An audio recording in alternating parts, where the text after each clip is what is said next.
100 രൂപ വിഷു കൈനീട്ടം വേണോ അതോ ഡബിളായി അർഹതപ്പെട്ട ഒരാൾക്ക് കൊടുക്കണം? കൊടുക്കണം, ഉറപ്പല്ലേ? 200 രൂപ വിഷു കൈനീട്ടം വേണോ അതോ ഇരട്ടിയായിട്ട് അർഹതപ്പെട്ട ഒരാൾക്ക് കൊടുക്കണം? 200 രൂപ വേണ്ട, അപ്പൊ 400 രൂപ അർഹതപ്പെട്ട ഒരാൾക്ക് കൊടുക്കണം. ഓക്കെ. ഹലോ ചേച്ചിമാർ, 400 രൂപ കൈനീട്ടം വേണോ അതോ ഇതിന്റെ ഇരട്ടി അർഹതപ്പെട്ട ഒരാൾക്ക് കൊടുക്കണോ? കൊടുക്കണം. 400 രൂപ വേണ്ട.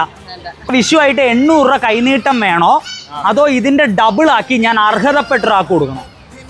800 രൂപ വേണ്ട, അതാണ് കൺമുന്നിൽ ഇപ്പൊ തരും. അർഹതപ്പെട്ട ഒരാൾക്ക് കൊടുത്താൽ മതി. എത്ര ലോട്ടറി ഉണ്ട്? 10 എണ്ണം. ഈ 10 ലോട്ടറി വിറ്റാ അതിനുള്ള വരുമാനം കിട്ടുമോ?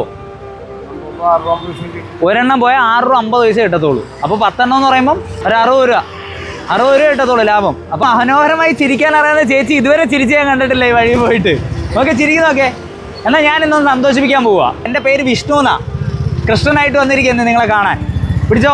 1 2 3 4 5 6 7 8 9 ചിരിക്കട്ടെ 10.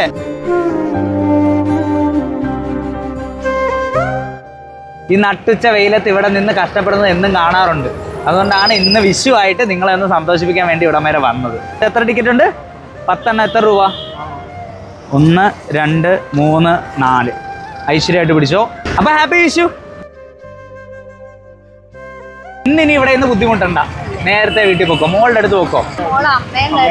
അമ്മയടുത്ത് ഉണ്ടാക്കി. ഇന്ന് ഒരു ചേട്ടൻ വന്നെന്ന് പറയണം.